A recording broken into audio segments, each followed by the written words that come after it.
Bom dia, pessoal, tudo bem com vocês? Eu vim aqui para passar mais uma matéria de bioquímica.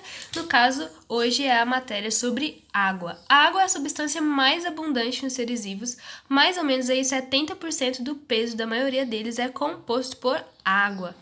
A água é uma molécula que possui 2 átomos de hidrogênio e 1 átomo de oxigênio dispostos numa geometria angular. Isso quer dizer que os átomos estão dispostos aí o mais longe possível uns dos outros. Além disso, a água é uma molécula polar. Por quê? O que quer dizer isso?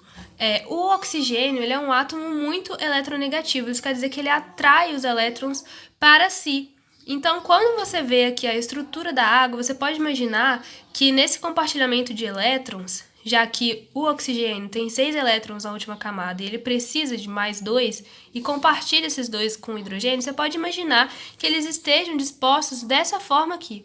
Mas, na verdade, o oxigênio vai puxar esse elétron do hidrogênio para mais próximo de si, ficando dessa forma aqui, ó, bem juntinho.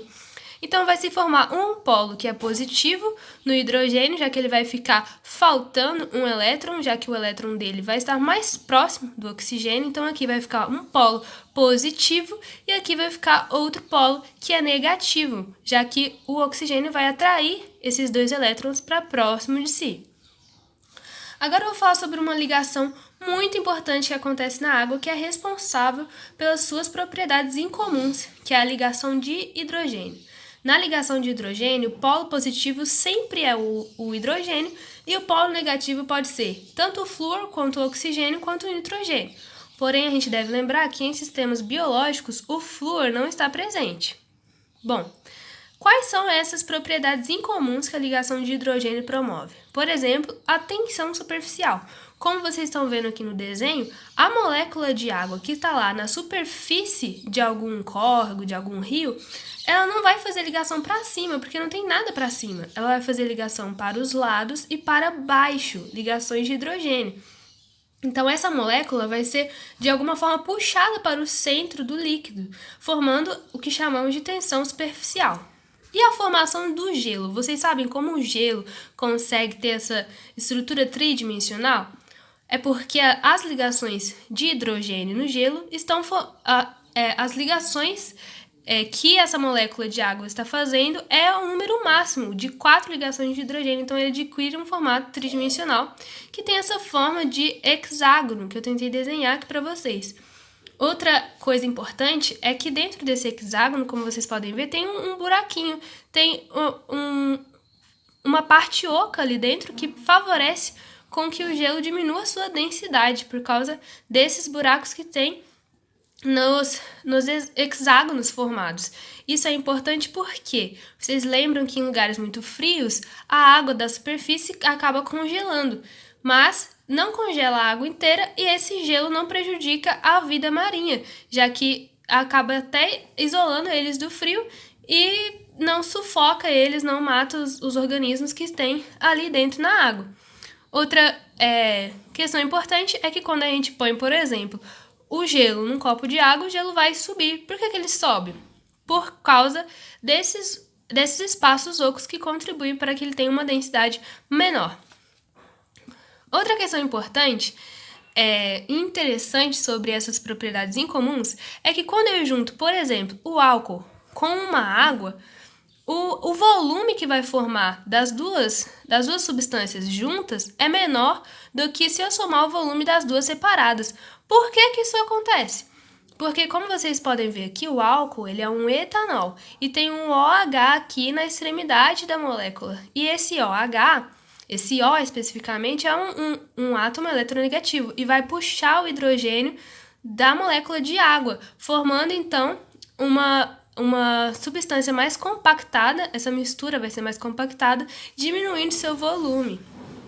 Bom, nos sistemas biológicos, durante a ligação de hidrogênio, o aceptor de hidrogênio sempre será o oxigênio ou o nitrogênio e o doador de hidrogênio será outro átomo eletronegativo. Deu um probleminha aí, meu celular caiu, mas vamos seguir em frente bem firmes, né, pessoal? Bom, vamos aprender agora sobre a água como solvente. Nós aprendemos muito na nossa vida de que a água é o solvente universal das coisas, mas como que ela faz isso? Como que ela dissolve as substâncias? Vamos imaginar que a gente tem aqui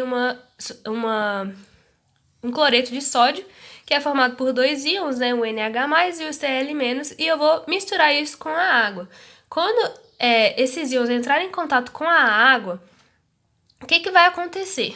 O positivo do Na vai atrair o oxigênio, já que ele está com polo negativo. Então, ele vai formar uma espécie de cápsula ao redor desse íon NH+, e os hidrogênios vão ficar aqui para fora. Já no Cl-, quem vai ser atraído vai ser o H, já que ele é um polo positivo, e as cargas opostas se atraem. Ele vai vir aqui para pertinho do Cl-, formando também uma espécie de cápsula, envolvendo o Cl- e o oxigênio vai ficar do lado de fora. Então, esses íons, quando entram em contato com a água, vão se distanciar, dando esse aspecto mais dissolvido, mais aquoso. Outro ponto importante é com relação àquela interação enzima-substrato que a gente aprende mais pra frente na matéria de bioquímica. A gente sabe que a enzima é uma proteína que aumenta a velocidade das reações químicas e que ela é altamente específica, então algumas se ligam apenas a um substrato. E o que a água tem a ver com isso? A gente sabe que no nosso corpo a maioria das coisas está em contato com o meio aquoso. Então, ao redor da enzima também vai acontecer essa mesma reação que eu acabei de dizer, que o oxigênio vai ser atraído para perto da enzima, formando uma espécie de cápsula. E no substrato, quem vai ser atraído é o hidrogênio. Mas como que eles vão se ligar se eles estão envoltos por essas moléculas de água? Essas moléculas vão ter que sair para que eles possam se ligar. Então, a interação entre a enzima e o substrato tem que ser maior do que a interação de atração que está sendo tida aqui com o oxigênio, a enzima, e o hidrogênio e o substrato. Então, por isso, o substrato e a enzima têm que ser altamente específicos. Às vezes, a enzima só se liga a um substrato, então tem uma alta especificidade. Além disso, quando esses oxigênios, esses hidrogênios, essas moléculas de água, saem para que ocorra essa ligação entre o substrato e a enzima, aumenta a desorganização do meio, que favorece a ligação. A ligação fica energeticamente favorável. Agora vamos falar um pouco sobre a polaridade das moléculas. Existem moléculas polares, que também são chamadas de hidrofílicas, ou seja, elas têm afinidade pela água. Como a água é uma molécula polar, todas as outras moléculas que forem polares vão ser hidrofílicas. Também são chamadas de carregadas. Já as moléculas que são apolares são hidrofóbicas, ou seja, elas têm fobia de água, não gostam de água.